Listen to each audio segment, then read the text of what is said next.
उपमुख्यमंत्री एकनाथ शिंदे यांनी कल्याण डोंबिवलीतील इमारती वाचवाव्या लागतील असं विधान केले।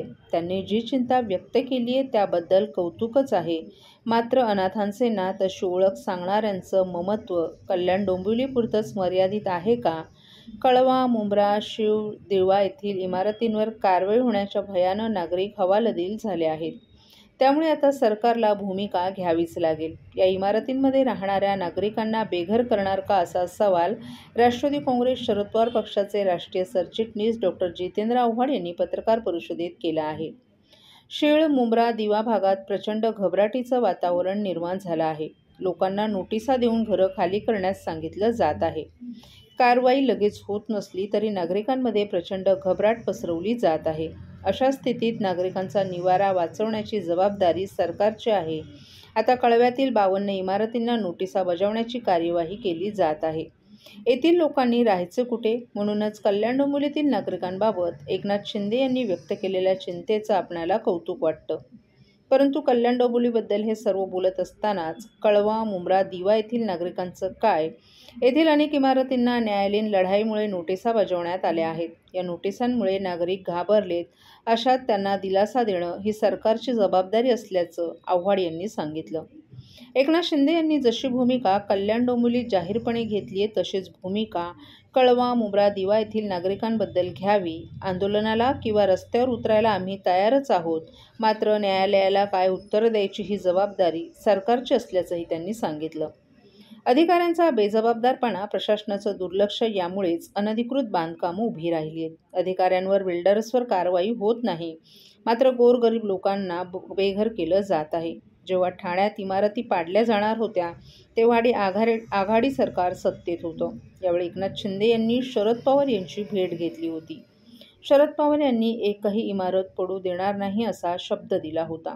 त्यानुसार कारवाई होऊ दिली नव्हती। एकनाथ शिंदे यांनीही तशीच भूमिका घ्याल अशी अपेक्षाही डॉक्टर जितेंद्र आव्हाड यांनी व्यक्त केली आहे।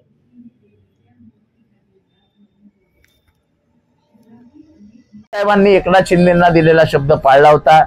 शिंदे साहेब स्वतः आले होते भेटायला, तेव्हा पवार साहेबांनी पाळला होता। आज आमची एकनाथ शिंदे साहेबांकडून अपेक्षा आहे की तुम्ही शब्द द्या, पाळा आणि जे गोरगरिबांना रस्त्यावर आणण्याचे जे प्रकार सुरू झालेले आहेत त्यांच्याकडे लोक कामावर जात नाहीयेत। बायका पोरांसह रस्त्यावर बसलेले असतात। हे किती दिवस चालायचं?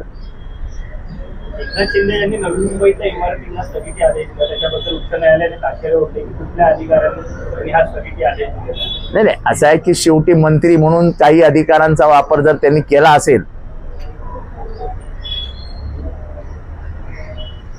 तर ती कसा केला, काय केला याचं मला माहित नाही। पण शेवटी सरकार म्हणून एक वेगळा अधिकार सरकारला आहे। सरकारला भूमिका घ्यावी लागेल। 100 बिल्डिंगी जर तोडणार असाल तर या 100 मध्ये 60 जरी लोक पकडले तरी 600 माणसांचे घरसंसार रस्त्यावर आणण्याचा अधिकार सरकारला नाही।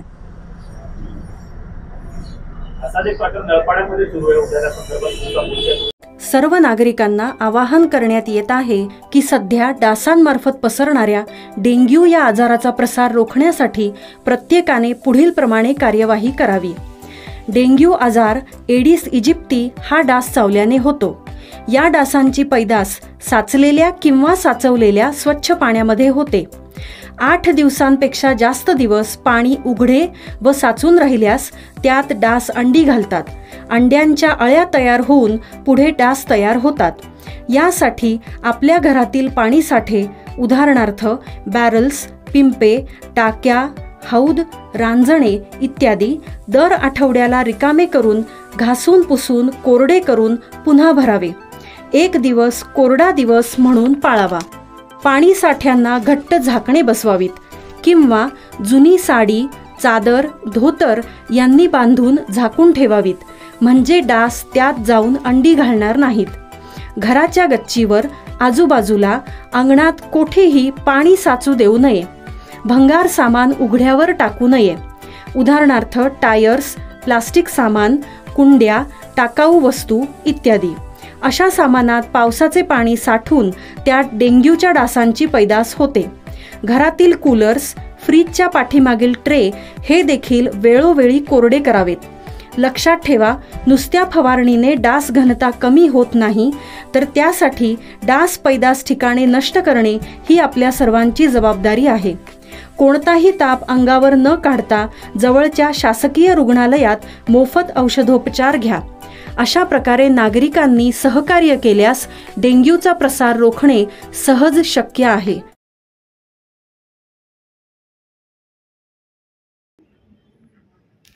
ओवळा परिसरात ट्रिनिटी गृहसंकुलाचं बांधकाम 12 वर्ष पूर्ण होऊनही विकासकाला पूर्णत्वास नेता आलं नाही. त्यामुळे सुमारे 150 कुटुंबीय 90% पैसे भरूनही हक्काच्या घरापासून वंचित आहेत. आमदार संजय केळकर यांनी याबाबत पुढाकार घेतला असून आर्थिक गुन्हे शाखेत तक्रारही करण्यात आली आहे. आमदार संजय केळकर यांनी काल अर्धवट बांधकाम असलेल्या ट्रिनिटी गृहसंकुलांच्या ठिकाणी भेट देऊन पाहणी केली आणि फसवणूक झालेल्या नागरिकांशी संवाद साधला. यावेळी ठाणे जिल्हा हाऊसिंग फेडरेशनचे अध्यक्ष सीताराम राणे देखील उपस्थित होते. या इमारतींमध्ये सुमारे 150 कुटुंबीय राहायला येणार असून त्यांनी 90% रक्कम विकासकाकडे भरली आहे. मात्र 12 वर्ष उलटली तरीही विकासकाला इमारत पूर्ण करता आली नाही. त्यामुळे ते हवालदिल झाले असून या प्रकरणी आम्ही या कुटुंबियांच्या पाठीशी असून विकासकाविरोधात आर्थिक गुन्हे शाखेत तक्रार दाखल केल्याचं केळकर यांनी सांगितलं.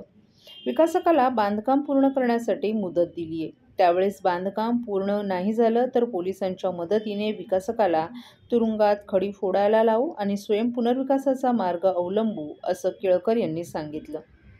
तर आमदार संजय केळकर यांच्याकडे आम्ही आमची व्यथा मांडल्यानंतर त्यांनी तातडीने पाठपुरावा केला आणि लवकरच आम्हाला आमची घरं मिळतील असा विश्वास येथील रहिवाशांच्या प्रतिनिधींनी व्यक्त केला आहे. जवळजवळ 12 वर्ष यांनी वनवास भोगलेले लोक आहेत. त्यांची आज प्रतिनिधी या ठिकाणी या बिल्डिंगच्या इथे जमलेले.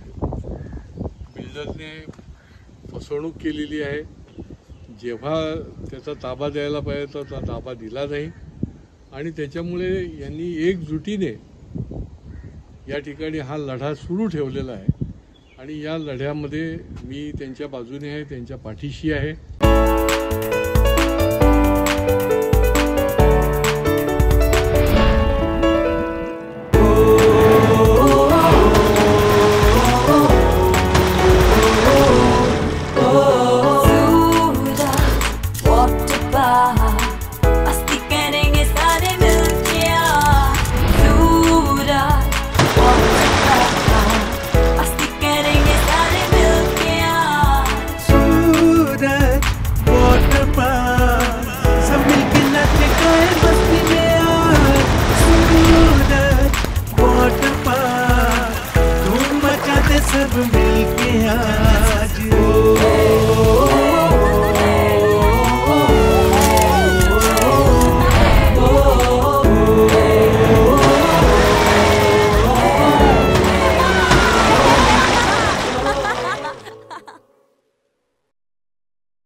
ठाणेकरांना सार्वजनिक वाहतुकीचा नवीन पर्याय उपलब्ध व्हावा यासाठी प्रशासनाकडून मेट्रो मार्गिकेची उभारणी करण्यात आली आहे.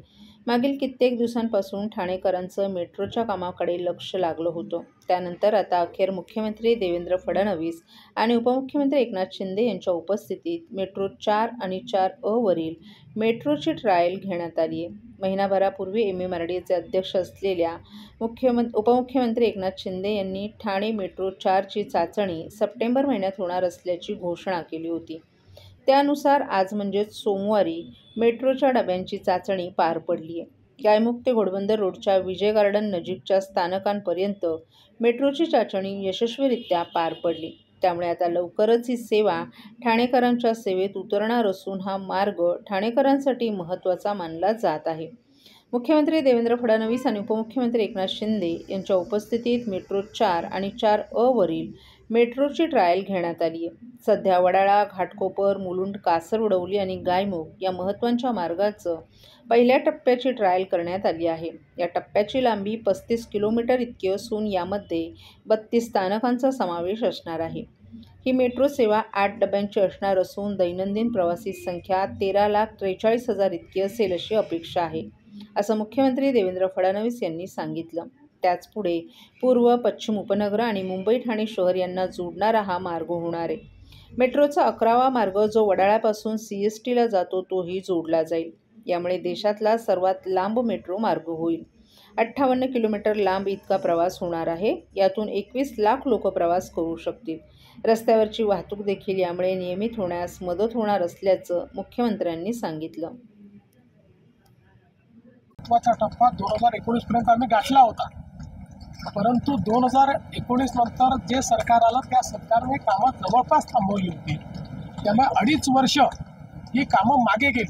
नाहीतर आता आम्ही पूर्ण 58 किलोमीटरचं उद्घाटन करताना तुम्हाला दिसलो असतं, पण दुर्दैवाने आम्हाला ते करायला आता जवळपास 1-1.5 वर्ष, अजून 2 वर्ष लागतील. मगाशी मी बोलताना आमदार प्रताप सरनाईक म्हणालो, ते मंत्री प्रताप सरनाईक पकडलं पाहिजे. मागणी केली तेव्हा आमदार होते, पण आता ते मंत्री झालेले आहेत. आज ये बहुत हर्ष की बात है कि हमारी जो मेट्रो 4 और मेट्रो 4A है, जो वडाला, घाटकोपर, मुलुंड, कासर वड़वली, गायमुख, इस प्रकार का इसका रूट है. इसके फर्स्ट फेज का टेस्टिंग हम लोग आज कर रहे हैं और धीरे धीरे इस पूरी मेट्रो को हम लोग कंप्लीट करेंगे. करीब 16,000 करोड़ रुपए की लागत से ये मेट्रो बनी है और प्रतिदिन 13 से 14 लाख प्रवासी इसमें प्रवास करेंगे, ऐसा अपेक्षित है. इस मेट्रो के लिए मोगरपाड़ा में 45 एकड़ की ज़मीन पर एक बहुत बड़ा डेपो तैयार किया जाने वाला है. ये depot metro 4, metro 4A, metro 11, metro 10, in सबका एकत्रित इस प्रकार का डेपो रहने वाला है. ये मेट्रो आगे जाकर वडाला से जो हमारी मेट्रो लाइन 11 है उसको ज्वाइन होगी, जो CSTM तक, छत्रपति शिवाजी महाराज टर्मिनस तक जाएगी. तो कुल मिलाकर एक कंप्लीट हम लोग 58 किलोमीटर का ये रूट तैयार कर रहे हैं, जो देश का सबसे बड़ा रूट है.